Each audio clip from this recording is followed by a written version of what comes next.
Aleluia.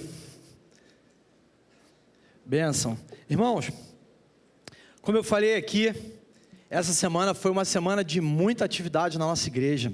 Você que esteve aqui na festa da multiplicação, foi abençoado aí por aquela festa linda.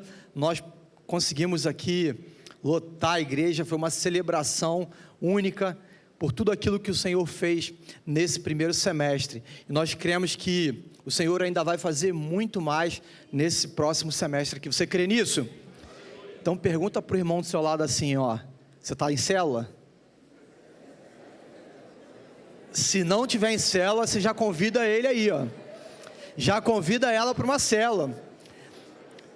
Eu falo isso, gente, eu costumo brincar fazendo isso aqui, porque quando eu estava lá na sede, eu conheci a Igreja Batista Atitude, eu tinha pavor de célula.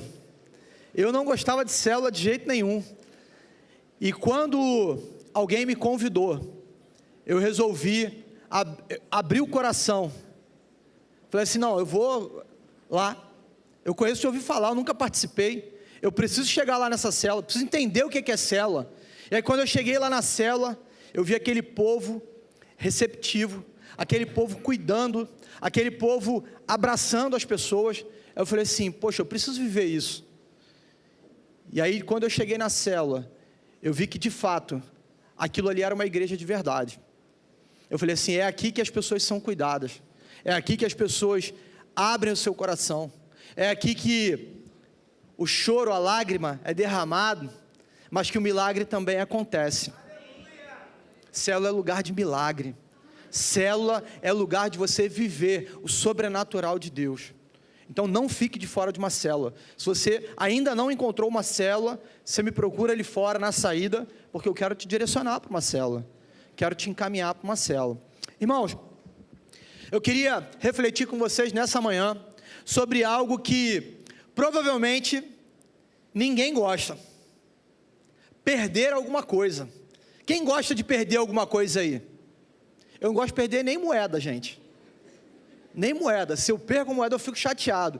Você imagina, quem já perdeu dinheiro aqui? Quem já perdeu? É ruim demais, não é não? Já pensou perder uma notinha daquela assim, de R$200? Ô dor no coração, né? Você começa a procurar o dinheiro, você não acha, você fica inquieto, você vai na bolsa, né? Você procura, o dinheiro estava aqui, e aí você não acha o dinheiro. Estava na carteira, aí você vai na carteira e não está. Aí, não, botei embaixo de tal lugar, você não acha o dinheiro. Perdeu. Perder é algo que ninguém gosta. Tem gente que não gosta de perder nem no paro ímpar. Se bater paro ímpar e perder, fica emburrado, fica chateado. O Mateus, quando era novinho, ele gostava de jogar futebol. Só que ele não gostava de perder, não. Saía do futebol, se ele perdesse, meu amigo, tinha que ir acalmando a fera. Porque ele virava um bicho, ele ficava brabo demais. Acho que ele aprendeu com o pastor Josué. O pastor Josué também não gosta de perder no futebol não, não, Eldo? Não gosta não. O pastor Josué não gosta não, ele leva a sério o futebol. Porque a gente não gosta de perder. Na vida, dificilmente você vai encontrar alguém que gosta de perder. Alguém que fala assim, poxa, não, perder para mim é tranquilo, não tem problema com isso não. Em 2019, a gente perdeu um carro na enchente. Foi horrível, doído. A gente teve que sair do carro, já contei essa história aqui, com a água lá no peito assim. Entramos no ônibus, a gente viu o nosso carro boiando assim, ó, em plena Jardim Botânico. Aquilo doeu demais, uma perda, né? Nós há 2 anos atrás perdemos nosso filho, uma perda. Perder é muito difícil. Na vida, nós não nos contentamos com isso. Não fomos preparados para perder nada. E talvez você entrou aqui nessa manhã, você tem histórias de perda na sua vida.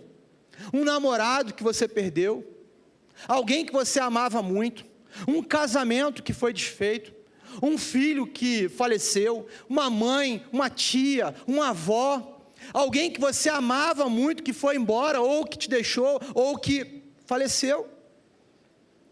Algo que você tinha muito apreço, de repente você perdeu aquilo.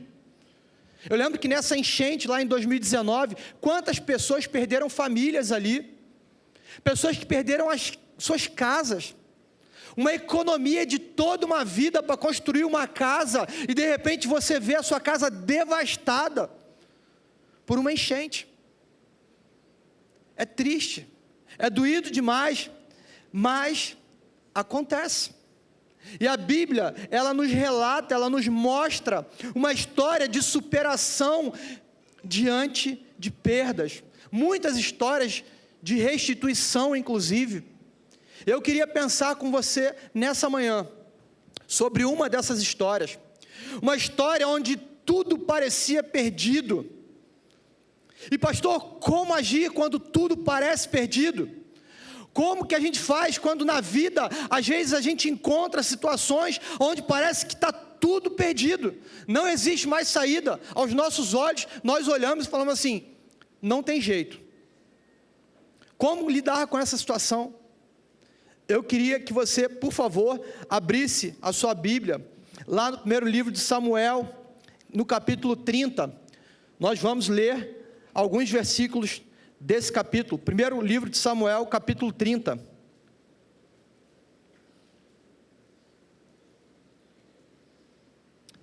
Você que está com a sua Bíblia aí, pode acompanhar. Se você não tiver com a sua Bíblia, a gente vai projetar aqui. O tema dessa mensagem, quando tudo parece perdido. O texto diz assim, primeiro livro de Samuel, capítulo 30, a partir do verso 1. Quando Davi e os seus soldados chegaram a Ziclag, no terceiro dia os amalequitas tinham atacado Neguebe e incendiado a cidade de Ziclag. Levaram como prisioneiras as mulheres que lá havia, desde a mais jovem até a mais idosa. Não mataram ninguém, mas conduzindo-as prosseguiram em seu caminho. Ao chegarem a Ziclag, Davi e os seus soldados encontraram a cidade destruída pelo fogo, e viram que as suas mulheres, os seus filhos e as suas filhas tinham sido levados como prisioneiros. Então Davi e os seus soldados choraram em alta voz, até não terem mais forças. As duas mulheres de Davi também tinham sido levadas, Ainoã e Jezreel e Abigail de Carmelo, a que fora mulher de Nabal. Davi ficou profundamente angustiado, pois os homens falavam em apedrejá-lo.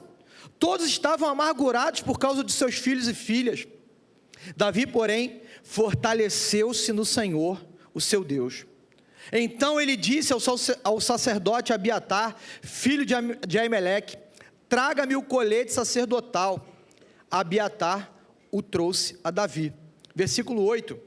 E ele perguntou ao Senhor, devo prosseguir esse bando de invasores? Irei alcançá-los? O Senhor respondeu, persiga-os, porque certamente você os alcançará e conseguirá libertar os prisioneiros. Davi e os 600 homens que estavam com ele foram ao ribeiro de Besor, onde ficaram alguns, pois 200 deles estavam exaustos demais para atravessar o ribeiro. Mesmo assim, Davi e 400 homens continuaram a perseguição.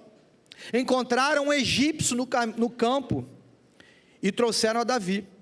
Deram-lhe água e comida, um pedaço de bolo de figos prensados e 2 bolos de uvas passas. Ele comeu e recobrou as suas forças, pois tinha ficado 3 dias e 3 noites sem comer e sem beber. Davi lhe perguntou, a quem você pertence e de onde vem? O jovem egípcio respondeu, sou servo de um amalequita. O meu senhor me abandonou quando fiquei doente há 3 dias. Versículo 14, nós atacamos o Neguebe dos Queretitas, o território que pertence a Judá, e o Neguebe de Calebe, e incendiamos a cidade de Ziclag. Davi lhe perguntou, você pode me levar até esse bando de invasores? Ele respondeu, jura diante de Deus que não me matarás, nem me entregarás nas mãos do meu senhor, e te levarei até eles. Quando ele levou Davi até lá, os amalequitas estavam espalhados pela região, comendo, bebendo e festejando os muitos bens que haviam tomado como despojos da terra dos filisteus e de Judá. Davi os atacou no dia seguinte, desde o amanhecer até a tarde.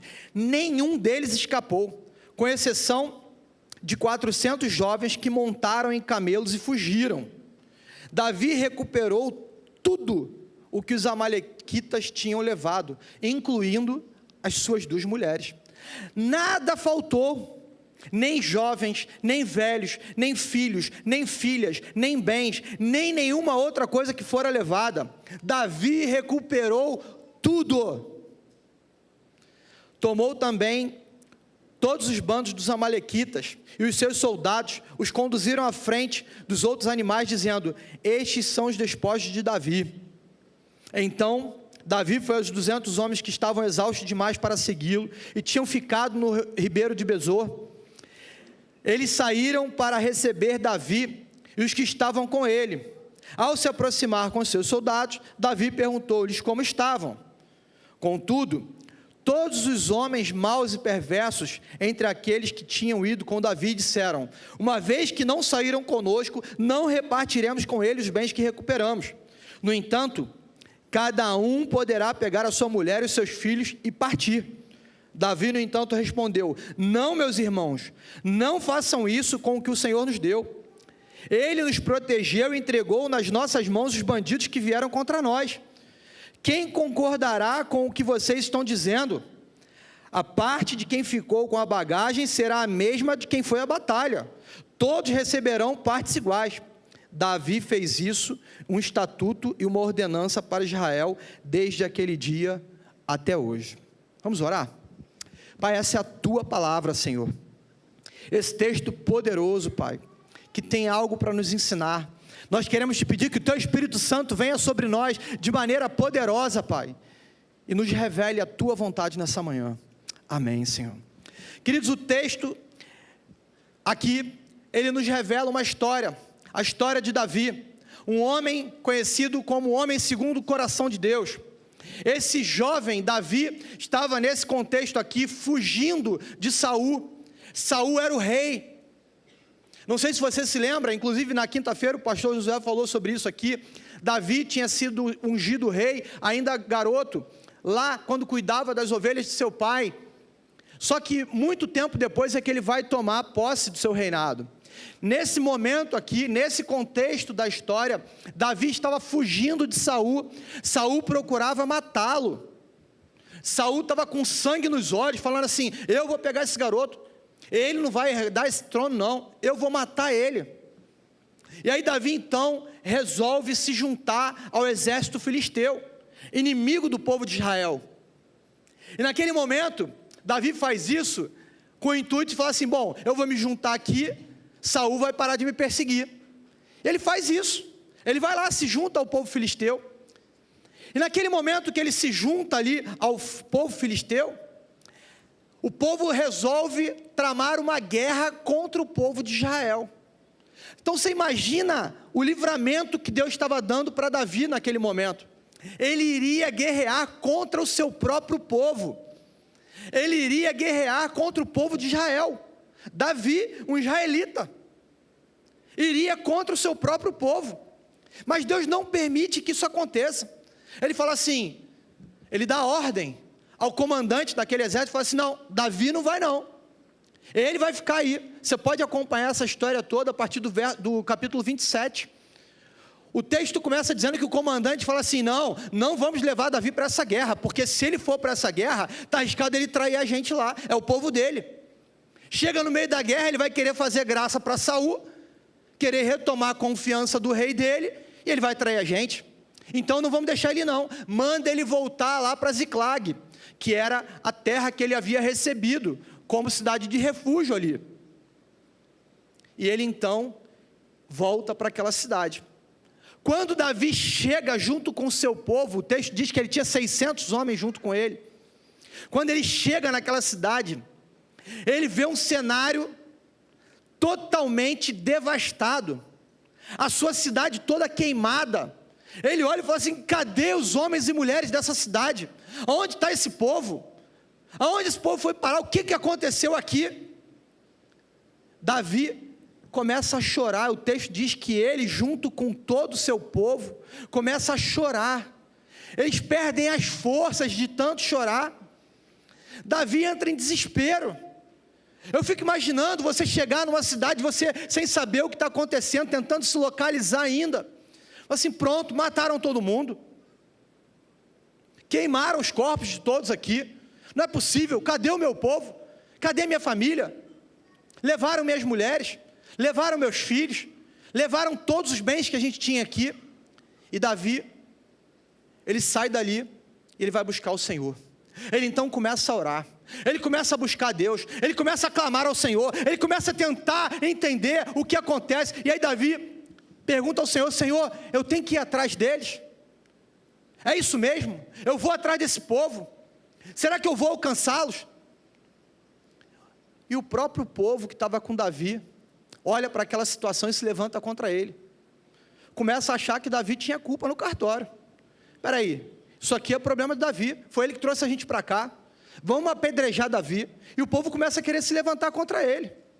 Imagina, o seu próprio povo se levantando contra você, querendo te matar, por uma coisa que você não tem culpa. Mas esse homem vai lá, ele busca o Senhor, ele tenta entender, ele começa a prantear diante de Deus. E o Senhor fala para ele assim: olha, Davi, pode ir. Davi se restabelece. Davi tem as suas forças renovadas. E ele sai com o seu povo. O povo estava cansado, já vinha caminhando de longo tempo, até chegar naquela cidade. E o texto diz que quando ele chega num determinado momento, alguns daqueles homens não conseguem avançar na caminhada. Eles param ali, eles falam assim, 200 daqueles homens ficam naquele lugar, mas Davi continua, e no meio do caminho ele encontra um egípcio. Eles pegam aquele camarada, meu irmão, você imagina, naquele momento você encontrou um egípcio, você fala assim, cara, de onde surgiu esse cara? Quem é ele? Começam a interrogar, o cara estava ali doente, e o camarada vai e leva Davi, junto com todo o seu exército, até aquele povo amalequita. E Davi consegue restituição de tudo aquilo que eles haviam roubado. Davi chega naquele lugar, encontra o seu povo, encontra seus filhos, suas filhas, encontra ali tudo aquilo que havia sido levado. O povo diz que tudo o que eles levaram, Davi conseguiu recuperar. Que história linda, irmãos. Que história maravilhosa. Tudo parecia perdido. Tudo parecia um desastre. E como nós podemos aprender com esse texto? O que Deus está nos mostrando aqui? Eu queria que você pensasse sobre isso junto comigo nessa manhã. E a primeira coisa que eu entendo nesse texto aqui, como algo de Deus para a nossa vida, para a nossa caminhada, quando tudo parece estar errado. O texto mostra aqui que nós precisamos consultar ao Senhor em primeiro lugar. Consulte ao Senhor em primeiro lugar, busque ao Senhor em primeiro lugar, entenda o que Deus tem para te mostrar em primeiro lugar, ainda que tudo pareça perdido, ainda que aos seus olhos você só veja destruição, ainda que você olhe para o cenário e fale assim, não tem mais jeito, acabou aqui, o cenário é caótico. Busque ao Senhor, consulte ao Senhor. Olha o que diz lá no versículo 8. E ele perguntou ao Senhor, devo perseguir esse bando de invasores? E irei alcançá-los? O Senhor respondeu, persiga-os, porque certamente você alcançará e conseguirá libertar os prisioneiros. Davi chega naquela cidade, encontra uma situação caótica, e nada está tão ruim que não possa piorar, porque a cidade estava devastada, o povo havia sido levado, Davi estava extremamente entristecido, e ainda por cima o povo se levanta contra ele, querendo matá-lo, querendo apedrejá-lo. Irmãos, naquele momento de desespero, o texto diz que ele vai ao Senhor, lá no versículo 8, versículo que nós acabamos de ler, e ele vai se consultar com Deus, perguntar a Deus, o que eu tenho que fazer agora? Qual é o passo que eu devo dar? E o texto diz que ele encontra forças diante do Senhor. É nos braços do Senhor que você consegue se recuperar, que você consegue encontrar forças, que você se fortalece, que você se torna um leão para enfrentar qualquer situação. É nos braços do Senhor que você encontra a resposta que você busca. Porque da mesma forma que Davi se coloca diante do Senhor para buscar, o texto diz que o Senhor respondeu a Davi. Por isso que você tem que vir o culto da resposta.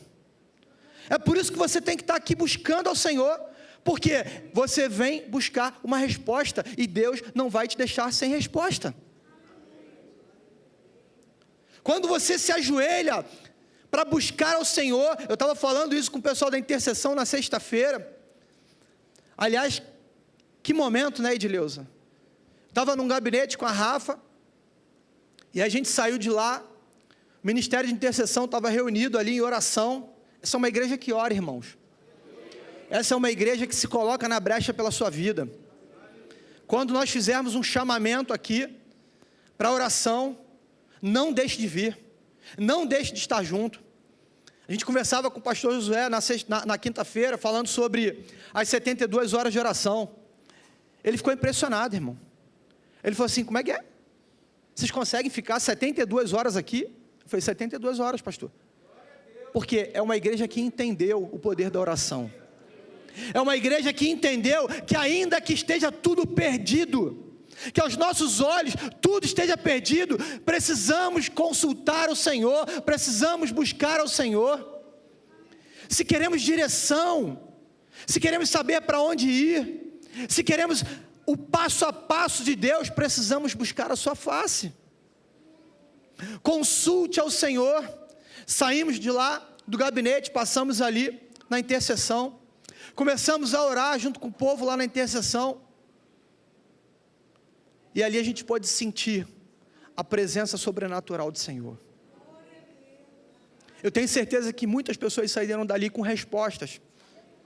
Muitas pessoas saíram dali encontrando respostas para as suas dores, encontrando direção para o seu caminho, perguntando ao Senhor, Senhor, eu devo ir atrás?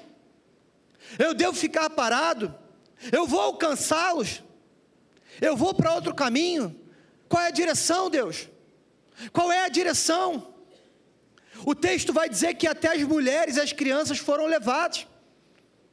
Mas Davi, ele não se preocupa tanto com isso. Ele fala assim, peraí, se Deus nos trouxe até aqui, se há um chamado de Deus para que eu me torne rei dessa nação, é hoje que Deus vai se manifestar.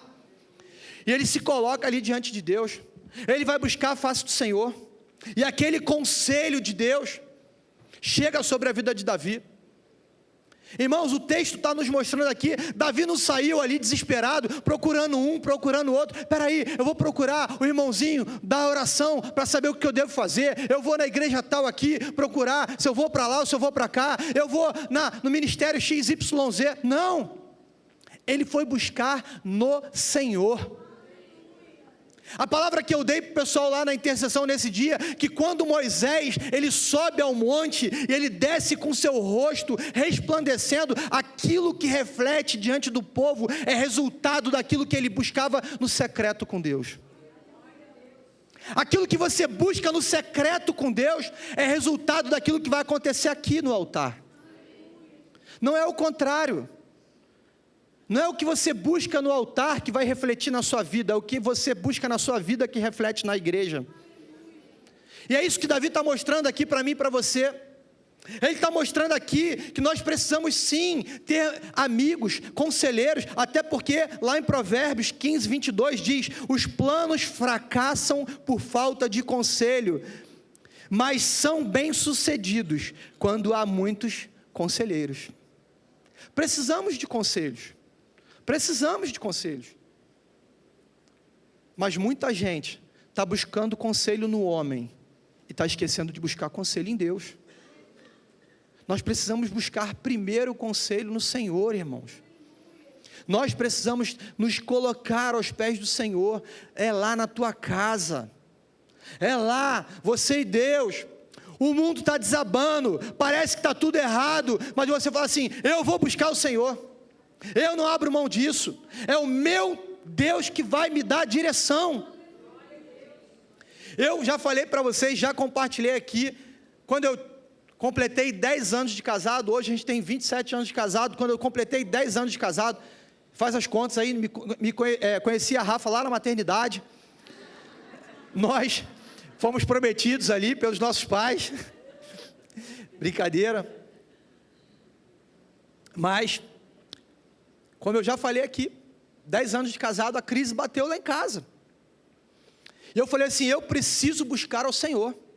Eu preciso buscar conselho no Senhor. Eu tinha pessoas que oravam comigo, tinham pessoas, pastores que me aconselhavam, tinha amigos meus de fé que caminhavam comigo, mas o conselho do Senhor é que me dava direção.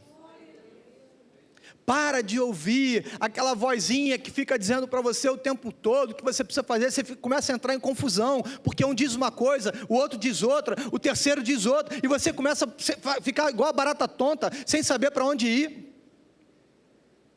Busque ao Senhor, é na presença dEle que Ele nos dá a direção. Em meio ao desespero, faça como Davi, busque orientação aos pés do Senhor, não haja de forma impulsiva.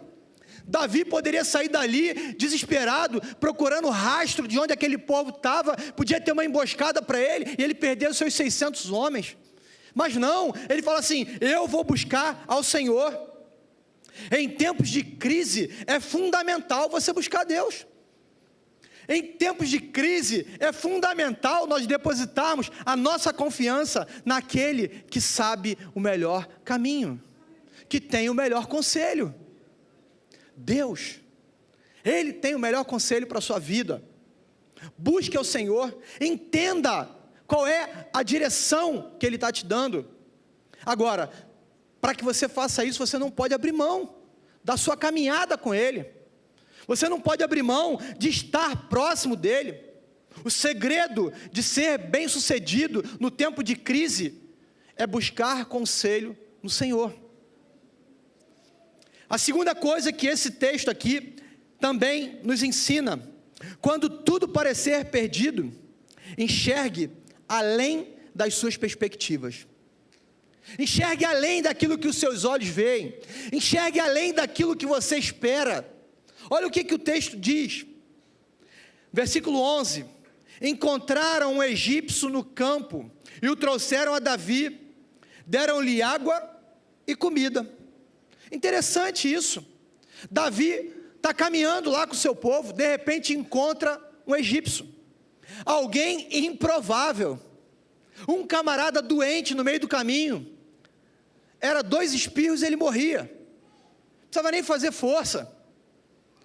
Se Davi tivesse agindo de forma impulsiva, ele sacava a espada e degolava aquele cara e acabou. Ele fala assim, não, peraí, não afasta o camarada não. Quem é você? Eu sou egípcio. Eu sou servo de uma amalequita. Meu senhor me abandonou. Eu estava doente e ele me largou no meio do caminho. E aí Davi fala assim, ah é? Vem cá, senta com a gente. Tem um bolo de figo aqui. Come aí, cara. Come mais um pouco, você está muito magrinho. E aí ele vai lá, prepara uma vitamina de banana lá com whey protein, dá para o camarada. Daqui a pouco ele traz um açaí reforçado para ele. Ele come, ele se fortalece. Bebe uma água aí, cara. Está desidratado. Deita um pouquinho, descansa. Deixa eu tirar esse sapato aqui. E aí começa a tratar o cara bem. Davi olha para aquele camarada e fala assim, sabe onde está esse povo? Rapaz, se você não me matar, se você não me levar lá me entregar, se você me jurar isso no nome do Senhor, eu te levo onde eles estão. Aí Davi, leva mesmo? Leva, então está fechado, vamos lá. Alguém improvável leva Davi para onde estava o seu povo. Leva Davi junto com os seus soldados para um lugar de restituição. Às vezes nós estamos passando no meio do caminho e às vezes não damos conta, não damos ouvido para aquilo que Deus está nos mostrando. Pessoas que às vezes se aproximam de nós e você fala assim, ah, isso aqui não tem nada para me dar não. Cuidado, cuidado. Essa semana eu estava conversando com o irmão aqui da igreja. Tomou um susto danado. O camarada descobriu que estava com um suposto tumor. E aí, foi buscar fazer os exames. Foi lá fazer os exames. Chegou lá, fez os exames. O médico falou assim, deve ser um tumor. E ele começou a ficar desesperado com aquilo. 2 dias sem comer. Bateu o desespero. Naquele mesmo dia, uma pessoa liga para ele. Fala, você está por onde? Estou aqui em tal lugar. Vem aqui me encontrar. Essa pessoa que ligou para ele era uma médica. Pegou os exames e falou para ele assim, como é que é? Você vai agora para tal lugar, porque eu vou te indicar um médico que eu vou te direcionar, ele vai te atender, vai fazer todos os exames de novo, vai cuidar de você e você vai ser tratado. Chegou lá, fez os exames, não era, graças a Deus, nenhum tumor. Alguém que Deus colocou no meio do caminho para cuidar dele. Alguém que Deus colocou no meio do caminho para falar assim, olha, eu estou contigo. Você não está sozinho nessa não. Alguém que é como um egípcio que está no meio do caminho, que às vezes a gente olha e fala assim, ah não, fulaninho, que é isso? Muito humildezinho. O que eu preciso de um emprego na companhia tal das quantas, mas aquele fulaninho ali é amigo do diretor daquela empresa.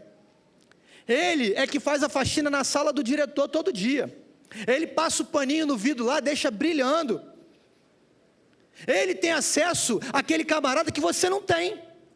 Ele pode pegar o teu currículo e falar assim, doutor, aqui, esse aqui é um conhecido meu. Você pode dar uma olhada no currículo dele? E ele abre uma porta para você.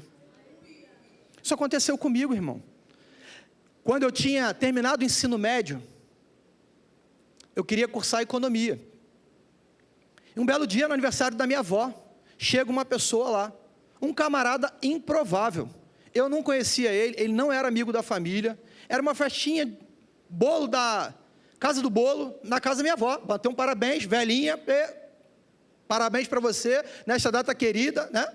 Até porque a minha avó não gostava muito, assim, disso, ela adorava comer um salgadinho, né? Adorava comer um bolinho, mas era coisa simples, ali em casa. Naquele dia, o camarada, diretor do IBRE, lá na Fundação Getúlio Vargas, o Instituto Brasileiro de Economia, o cara aparece na festa. Namorado da prima do meu tio. O improvável do improvável. O camarada chegou lá, aí, naquele dia, conversando com ele, flamenguista, eu também, começa papo, Flamengo, daqui, dali, pá. De repente, ele chega e fala assim, cara, vai ter um concurso lá na FGV, você não quer fazer não? Eu falei, é mesmo? Quando é? Semana que vem. Eu fui lá e fiz, fiquei 20 anos trabalhando na empresa. Deus faz coisas que a gente não imagina, irmãos. Você conhece a história que está lá, lá em 2 Reis, capítulo 5. 2 Reis, capítulo 5, conta a história de um homem chamado Naamã. Um camarada que era poderoso, comandante de um exército. Aquele cara um dia olha para o seu corpo e começa a enxergar lepra. Ele olha para o seu corpo e vê lepra. Aquele povo havia tomado o povo de Israel como escravo. Tinha ali uma menina que servia a sua mulher. A Bíblia não fala o nome dessa garota. Não fala, só diz que ela era serva da esposa de Naamã. E ela naquele momento estava ali, ela falou assim, sei não, hein? Se ele conhecesse o profeta que tem lá no povo de Israel, esse cara seria curado. Falou para a mulher dele. A mulher dele, que não é boba nem nada, foi lá e falou com ele. O que ele fez? Foi lá. Vamos ver que história é essa aí. Naamã sai da sua cidade. Ele chega lá, encontra, crente vai encontrar com Eliseu. Eliseu manda o estag para ele, né? O mensageiro, o estagiário. Falou para ele assim, vai lá, atende ele lá. Naamã fica bravo demais. Como é que é o negócio? Ele não vem nem me receber. Ele mandou o mensageiro dele aqui, e ainda manda eu tomar banho lá no Rio Jordão. 7 banhos lá no Rio de Jordão, tanto rio bonito, tanto rio formoso, tanto rio mais limpo lá na minha cidade, e ele manda tomar banho no Rio Jordão. Ele resolve obedecer, e o texto diz que ele ficou curado. Ele ficou curado da sua lepra. Uma menina, uma escrava, alguém que ninguém dava nada por ela, alguém que Deus colocou no caminho de Naamã, para falar para ele assim: ei, existe um Deus todo-poderoso que quer te curar. Não despreze as pessoas que passam no seu caminho, não despreze as oportunidades que Deus coloca na sua vida. Olhe com os olhos espirituais, abra a sua perspectiva. Às vezes os nossos olhos ficam olhando para situações que são prováveis, mas Deus age no improvável. Deus age no improvável, irmão. É você que está lá sentado num consultório médico, esperando uma consulta, para um diagnóstico, e alguém fala assim: você conhece o doutor fulano de tal, especialista, né? Aí você fala assim: é mesmo? Não conheço não. Aí você vai lá no cara. É uma consulta que salva a tua vida. Alguém que indicou, que falou para você de alguém que conhece outro alguém, que vai chegar no milagre que Deus tem para a tua vida. Aquele egípcio estava no meio do caminho. Davi podia ter desprezado ele, podia ter matado ele, chutar cachorro morto. Mas ele fala assim: não, espera aí, deixa eu saber quem é esse camarada. E o sucesso de Davi aconteceu porque aquele homem levou Davi até onde estava o seu povo. Não despreze os processos que Deus tem te colocado. Não despreze as pessoas que estão no seu caminho. Não despreze. A nossa tendência é essa. Mas eu queria te desafiar a sair daqui hoje com seus olhos espirituais aguçados para aquilo que Deus quer fazer. Enxergue além daquilo que os seus olhos estão vendo. Enxergue com seus olhos espirituais. Pede a Deus, fala: Deus, lá, quando você for buscar o conselho de Deus, fala para Deus: Deus, abre a minha visão espiritual. Eu quero ter clareza naquilo que o Senhor está me falando. Me mostra quem está no meu caminho. Me mostra, Deus. Me dá a visão de quem é essa pessoa. Para terminar, quando tudo parece perdido, saiba que só Deus pode restituir o que você perdeu. Só Deus pode restituir tudo aquilo que te foi roubado. Só Deus pode te restituir tudo aquilo que você perdeu ao longo da caminhada. Só o Senhor pode fazer isso. O texto ele diz aqui lá no versículo 18 e 19, Davi recuperou tudo. Davi recuperou tudo o que os amalequitas tinham levado, incluindo as suas 2 mulheres. Nada faltou. Não faltou nada. Tudo que havia sido perdido foi resgatado. Não faltou jovens, não faltaram os velhos, não faltaram filhos nem filhas, nem bens, nem nenhuma outra coisa que foi levada. Davi recuperou tudo. Deus quer te restituir tudo que você perdeu, meu irmão. Deus deseja te restituir tudo aquilo que foi roubado. Talvez você olhe para a sua vida hoje e fale assim: pastor, eu não tenho paz. Deus quer te restituir a sua paz. Pastor, eu perdi o emprego. Deus quer te dar um emprego. Pastor, a minha saúde foi levada. Deus quer restituir a sua saúde, irmão. E se Ele não quiser fazer, é porque Ele tem algo sobrenatural para fazer através disso tudo que você está vivendo. Ele é Deus. Ele é soberano. É Ele que diz a hora de começar e a hora de terminar. Satanás não tem poder sobre a sua vida se o Senhor não deixar.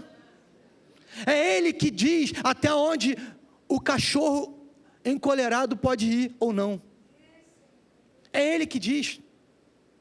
E o texto ele nos mostra isso. Davi, ele pede uma direção, Deus dá a direção, ele encontra aquele homem no meio do caminho, ele segue viagem, e o texto diz que quando ele chega lá, ele surpreende o povo inimigo. Eles estavam lá festejando, cantando, comendo, celebrando a vitória antes da hora. Começaram a celebrar a vitória, cantar a vitória antes de o juiz apitar a final do jogo.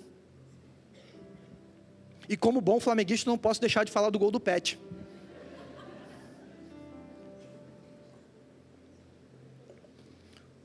Todo mundo celebrando já a vitória.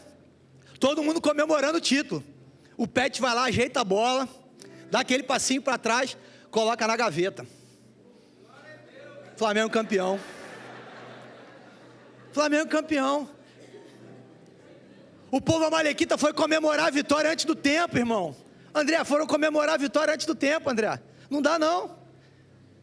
Quem tem o pet no time não pode deixar o adversário, não pode comemorar a vitória antes não. Quem tem Jesus no time, é vitória garantida, irmão. É só cavar o pênalti, é só cavar a falta e mandar ele bater. É só cavar a falta e mandar ele bater.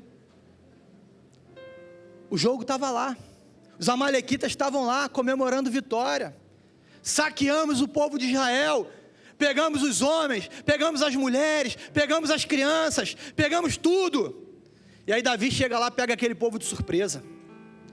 O texto diz que ele começa a guerrear de manhã até a noite. Restituição dá trabalho. Restituição não vem de graça não. Restituição, você precisa sair do seu lugar, ter tempo a sós com Deus, buscar conselho dele, não menosprezar quem passa pelo seu caminho, mas também fazer a sua parte. Precisa avançar, precisa ir para frente de batalha, precisa guerrear, precisa falar: Deus, eu estou aqui, toma posição. Mas não vai sozinho não. Não vai sozinho não, leva um povo contigo. Davi tinha um povo com ele. 200 cansaram no meio do caminho, pararam ali. E quando o povo volta, que resgatou tudo que estava lá, o próprio povo, os 400 que foram, falaram assim: não vamos dividir não. Davi falou: como é que é? Vocês estão ficando doidos, cara. Quem é que estava aqui tomando conta das bagagens? Quem é que estava aqui na retaguarda? Esses 200 que ficaram aqui estavam cansados, mas fizeram parte junto com a gente. Vai dividir sim. E aquilo virou lei em Israel. Não despreze quem participou do seu processo.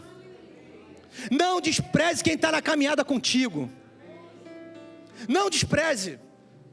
Olha para o teu lado, vê quem está contigo e honra quem está com você. Honra a igreja que está junto contigo. Honra o pastor que está junto contigo. Honra o líder de célula que está junto com você. Muita gente entra nessa igreja, meu irmão, vem para cá, vai para a célula, chega lá, senta na cadeira da bênção, pede um milagre, recebe um milagre, depois vira as costas e vai embora. Não, meu irmão, honra quem está com você, honra o Deus que te honrou, honra o Deus que restituiu tudo aquilo que você perdeu. Não abra mão de caminhar com o seu povo. Aquilo, o texto vai dizer que Davi colocou aquilo como lei diante do povo. Nós precisamos honrar aqueles que fazem parte do nosso processo. Não esqueça de quem roeu o osso com você não. Na hora de comer o filé mignon, chama ele também. Roeu o osso contigo, meu irmão. Essa mulher que está do teu lado aí, esse marido que está do teu lado aí, roeu o osso com você. Quando você comia meio pão com mortadela dividido ali com ela, pegava 2 ovos para fazer uma fritada para rachar no meio, estava junto contigo. Agora que você tem dinheiro para comer fora, você fala assim: quer me separar? Que história é essa? Fala, Deus. Né? Meu irmão, é isso. Honra quem está contigo no processo. Aquela que chorou com você na beira da cama, aquela que investiu em você enquanto você estava estudando, ela estava cuidando das crianças. Quando você estava no trabalho, ela estava dando um duro lá. Aquele marido que sai de casa para dirigir, só volta de noite, até ele fazer a meta dele lá no transporte, lá no aplicativo. Sabe, honra quem está com você no processo. Caminha junto. Fala: Deus, louvado seja o Senhor por essa vida que está aqui comigo. Quantos amigos você tem que participam da tua vitória, meu irmão? Não joga isso para o alto não. Leva isso com você para a vida toda. Às vezes as pessoas nos decepcionam. Não seja alguém que vai decepcionar o outro não. Sabe, não seja não. Olha para a vida de Davi aqui. Davi foi lá, foi restituído, Deus deu tudo de volta para ele. Interessante que Deus preservou, cuidou e devolveu muito além daquilo que ele tinha perdido. Porque ele vai lá, ele pega tudo aquilo que tinha sido roubado, que tinha sido tomado, e ele ainda volta com os despojos daquele povo. A glória da segunda casa é maior do que a primeira. Deus tem um vinho novo para você nessa noite. Aquela festa estava acontecendo, o vinho acabou. E aí quando Jesus ele faz o milagre, ele transforma aquele vinho num vinho melhor do que o que tinha antes. Deus quer fazer isso na nossa vida também. Você quer isso? Você deseja viver isso? Você deseja viver ainda que tudo pareça perdido? Você está disposto a buscar o Senhor? Você está disposto a ser alguém amigo de Deus? Buscar Ele em todos os momentos? Não abrir mão do Senhor? Você está disposto a entender que só o Senhor pode restituir aquilo que você perdeu? Será que hoje você sai daqui com o olhar mais aguçado, olhando além das suas perspectivas? Feche seus olhos, vamos orar.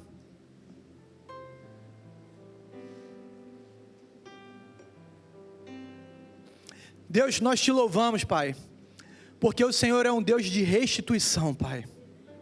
O Senhor é um Deus que traz de volta, Pai, aquilo que foi roubado, Pai. Às vezes nós olhamos, Deus, e parece que está tudo perdido mesmo, Deus. A gente olha para a vida, às vezes só vê problema, só vê destruição, só vê caos. Mas Deus, o Senhor é um Deus que se importa conosco. É um Deus que nos ama. É um Deus que mandou Jesus lá na cruz para morrer por cada um de nós, dizendo assim: ainda que tudo pareça perdido, eu tenho algo preparado para você na eternidade. A nossa vida eterna não é aqui, Pai. Nós queremos numa vida eterna com o Senhor, Pai. E nós queremos viver essa vida eterna com o Senhor, Pai. Nós queremos viver, Deus, na certeza de que ainda que tudo possa parecer perdido aqui nesse mundo, Pai, na eternidade tem algo garantido para nós. Na eternidade o Senhor tem coisas maravilhosas nos esperando, Pai. Há uma vida eterna preparada para cada um de nós. Deus, nós te pedimos, Deus, que nessa manhã o Senhor possa restituir, Deus, aquilo que foi roubado na vida de cada um aqui, Pai. Que possamos aprender, Deus, a olhar com os nossos olhos espirituais, Pai, toda e qualquer situação, Pai. A não desprezar ninguém no caminho, Pai. A não olharmos, Deus, com olhar de desprezo, Deus, para aqueles que participam do nosso processo, Pai. Pai, que possamos honrar aqueles que caminham conosco, Pai. Que possamos viver, Deus, aqui nessa terra, Deus, na certeza de que tudo aquilo que nós estamos vivendo está debaixo do controle do Senhor, Pai. Nada fugiu, nada fugirá, nunca, Deus, do teu controle, Pai. Nós cremos nisso, Pai.